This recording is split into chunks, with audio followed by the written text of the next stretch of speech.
Hello and welcome to Train Signal. You're watching using the vSphere 5 web client. In this lesson, I'll start off with an overview of the vSphere 5 web client. I'll show you how to install the server portion of the web client, how to authorize the web client server, and then I'll show you how to use the new vSphere 5 web client. So with that, let's get started. New in vSphere 5 is a web-based version of the vSphere client. This new web-based vSphere administrative interface is built using Adobe Flex, and if you've used the latest version of the VMware View administration tools, you may have seen a very similar Adobe Flex-based interface. This new web client is the future of vSphere administration. In fact, in the next version of vSphere, VMware has already hinted that they'll be discontinuing the vSphere client currently running in Windows that's built using the C# language. The new web-based interface offers a very nice recent task pane and work in progress pane on the right-hand side that I'll be showing you in just a little bit once we get the web-based client installed. This new web client requires either Microsoft Internet Explorer 7 or 8 or Mozilla Firefox version 3.5 or 3.6. It also requires that you install Adobe Flash Player version 10.1.0 or later on the same system or the same operating system as your web browser. In fact, I'll be showing you how we'll be required to authorize our vSphere web client server, which I typically install on the vCenter server, and how we'll even need to have Adobe Flash on that system, which could be the vCenter server, in order to perform that authorization. Of course, you can take the URL and perform the authorization on another operating system if you really don't want to install Adobe Flash on your vCenter server. With this initial release of the vSphere 5 web client, the biggest limitation is that no vSphere client plugins will work with the web client. I'm sure this is something they'll be resolving in the future, but as you know, those vSphere client plugins provide a ton of functionality not only for third-party products but also for VMware products. So you'll need to keep in mind that you'll still need the traditional Windows vSphere client to use any functionality provided by a plugin. Now, the new web client is not required by or even really related to the new vCenter Server virtual appliance. That's the Linux-based vCenter appliance that you can download and install without having to create a new virtual machine for vCenter or even purchase a Windows Server operating system license. However, you cannot install the web client server portion directly on the vCenter Server virtual appliance, so you would have to install that on another Windows server in your virtual infrastructure. Something interesting to note is that the new web client server portion is required to view the vRAM pooled pricing utilization report that you'll find in the regular vSphere client. However, that same report is not yet available in the vSphere 5 web client. Installation of the vSphere client server portion is done directly from the vCenter server media, and you can actually install it on any system that meets the requirements, but I typically put it on the Windows vCenter server. So without further delay, let's go over to the console of my vCenter server virtual machine where I've already mounted the vCenter server media, which contains the vSphere web client server portion. I'll show you how to install that, how to authorize that vCenter web client server portion with the vCenter server, and then I'll show you from my local web browser how to use the vSphere 5 web client. Here I am in my traditional Windows-based vSphere client, and I'm just going to right-click on my vCenter Windows-based server and go ahead and open the console for that virtual machine. And then on the vCenter server virtual machine, if I go up to the CD drive up here, and then down to ISO image, and then because I connected the vCenter 5 DVD image to this vCenter virtual machine, we get this auto run menu that pops up here, and if you look on the menu, notice the third option down here is the vSphere web client server. So it's the server portion that actually makes the vSphere 5 web client possible. You don't have to install anything on each of the workstations where you want to run the web client, unlike the Windows client, but you do have to have this web client server piece running either on the vCenter server or on another Windows server in your virtual infrastructure. So I'm going to click on the vSphere web client server piece and start that installation. After taking a couple of quick defaults in the vSphere 5 web client installation, such as typing in my name and accepting the license agreement, this very quick installation is completed. From here I can just click Finish, And then that automatically opens up our default web browser here on the vCenter server where I installed the vSphere web client. And you can actually take this URL up here in the address bar if you wanted to and perform the authorization I'm about to show you on your local web browser, of course replacing the word localhost with the name of your vCenter server. In my case, I've already installed actually Adobe Flash on this vCenter server so that I can access the vSphere web client authorization interface directly from here. So all I have to do here is go down and click continue to this website. And this brings up the new vSphere web client administration tool. Notice here it says that currently the vSphere web client is not ready to use as there are no vCenter server systems registered with this vSphere web client. What we need to do to get the vSphere web client working is we need to perform this registration. To do that, just click Register a vCenter server right here. And this brings up this dialog box here. So what I need to do here is to enter my vCenter server URL, which is just going to be http://vcenter5.wiredbraincoffee.com. I'll type in the usual administrative username and password that I use to access that vCenter server. And then down here, just make sure that this says vCenter 5 and not localhost. And you also may want to write down or copy and paste this URL here because this is going to be the URL that you'll be using to access your new vSphere web client interface. This is what you could actually type in over on your local computer to access the new vSphere 5 web client. So at this point, I'll just click Register. And there we go. We can see that we are indeed registered. And notice up here we still have the URL. It says https://vCenter5:9443/vSphere-client. So that's what we'll actually type in on our local computer to access the vSphere web client. And also notice that the little warning message up here is gone now that we performed our first initial registration. All right, so at this point, with the vSphere 5 web client authorized, we can now go to our local computer and go to this URL. Now here I am on my local computer, and I brought up a new Firefox web browser interface, and I'm just going to type in https://vcenter5:9443/vSphere-client. I'll press enter on that. And I already have Adobe Flash installed on this local computer and it's integrated with this web browser. Now I'm above the minimum requirements here of Firefox 3.5 or 3.6. I'm actually running Firefox 4. But this is what the login screen looks like for the VMware vSphere web client.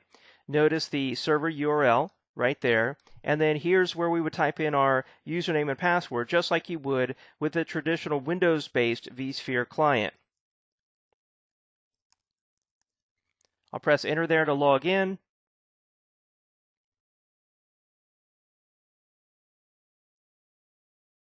And here we go. This is it. This is the vSphere 5 web client. Let me maximize this window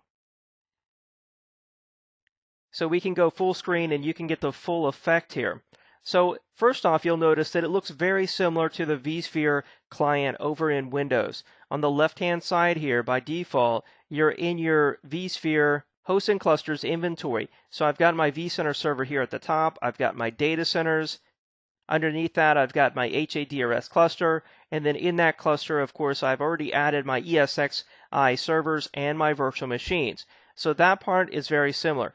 I can click on any of those servers, and then, of course, here in the middle pane, I've got the traditional summary tab with information about the server. It says its status is normal, ESXi version 5.0, vMotion is enabled.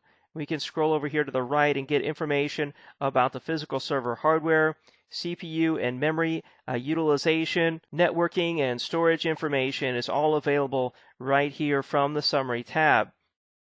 Moving on from the Summary tab, you can go to the Monitor tab here, where you can review task information and task status. If we scroll over here to the right, start time and complete time.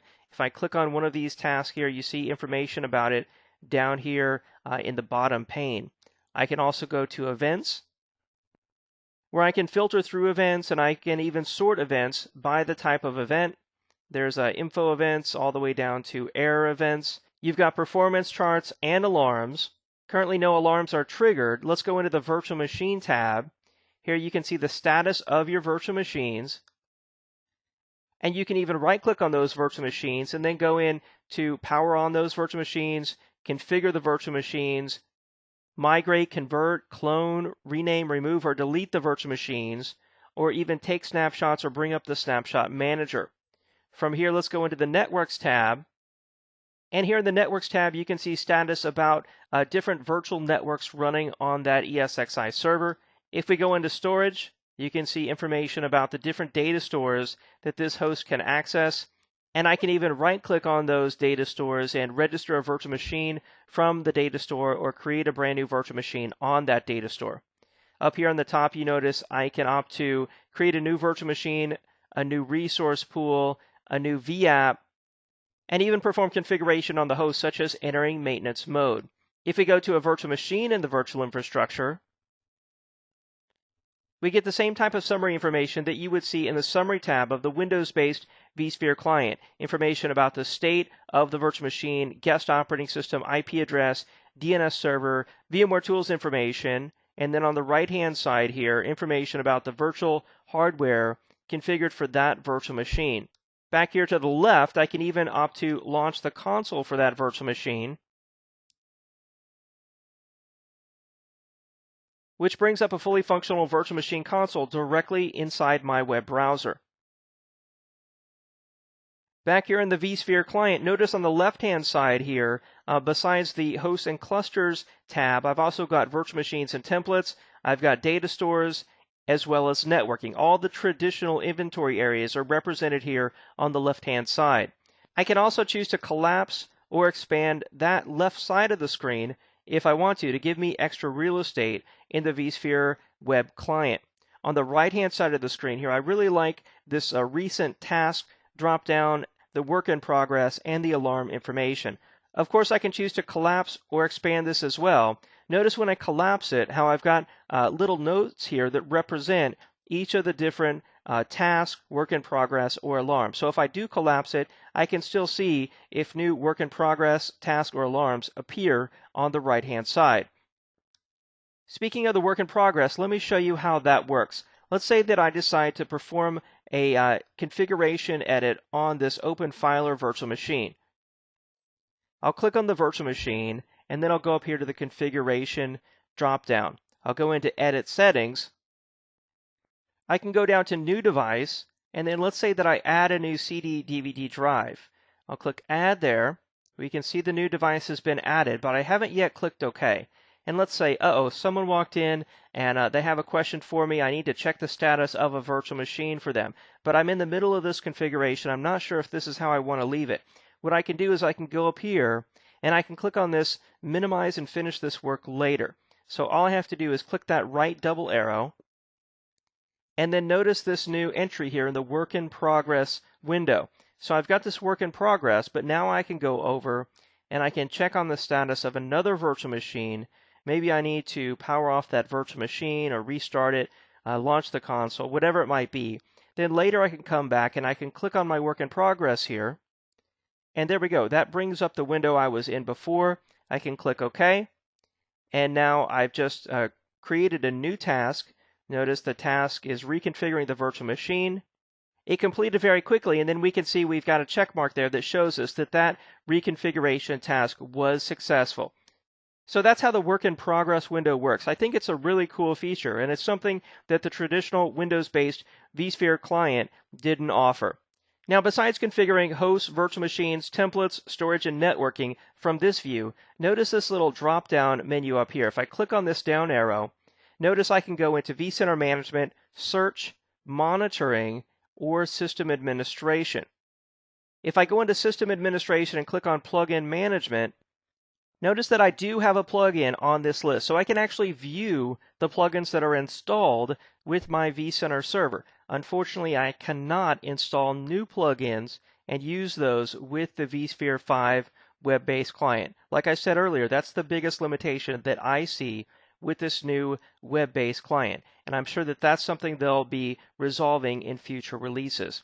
Back up to the drop-down triangle up here. Going back to vCenter Server Management, that'll take us back where we were. Something else we can do here is to go into monitoring. So let's go to the Events console. And here you get a much larger Events console than what you saw before. Notice how you can filter, you can sort, and then you can even export directly from this console. Another drop-down that you should be aware of is the Administrator drop-down up here. And actually, this is just your login name. If you were logged in as David or Bob, it would say David or Bob right there. And then this is where you would log out for security purposes so that you don't leave the vSphere client up and running in your web browser all the time. You know, perhaps someone else could walk up and actually start administering the virtual infrastructure if you didn't lock your desktop. Something else you can do is you can get help right here. There's a very nice help interface. If we go into the table of contents, it brings up a new window. And then here we can search through the table of contents or the index or even do searches related to the new vSphere web client. There's a lot of information in here, and then we can also go directly to the VMware Documentation Center right from this link. If we close out this tab and go back to the vSphere web client, something else you can do is perform searches right up here from the top right-hand search box. So let's say I type in vCenter and press enter. It tells me that it found a virtual machine named vCenter, or I can just click on all results.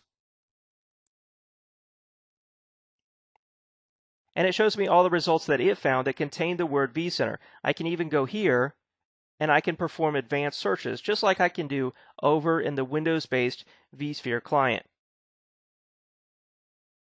Now we're back here in the vCenter management view showing our hosts and virtual machines inventory, and that really brings me to the end of my demonstration of what the vSphere 5 web client can do for you. I have to be honest, I've really enjoyed using the new vSphere web client. It's quick, it's snappy, it's very visually appealing. I think this web-based client will be very useful for day-to-day administration, and I look forward to seeing what VMware is going to do with it in the future. So with that, let's go back to our slides. And that brings us to the summary for this lesson. I started off by talking about the new vSphere 5 web client and providing you an overview on what it does and what it does not do. It has some cool new features. I mean, of course, you can access vSphere 5 and administer your virtual infrastructure wherever you can access a web browser that can access your vCenter server, which is probably going to be where you're running the vSphere 5 web client server piece. What it doesn't do is allow you to use your traditional vSphere client plugins, which may or may not be a big problem for you. From there, I showed you how to install the vSphere 5 web client server piece. I installed it directly on my vCenter 5 server, and then I showed you how to authorize that web client server to work with the vCenter server, which would allow you to actually use the vSphere 5 web client from your web interface. And then I ended the lesson by providing you an overview of how the vSphere 5 client can help you to administer your vSphere 5 virtual infrastructure. Thanks for watching.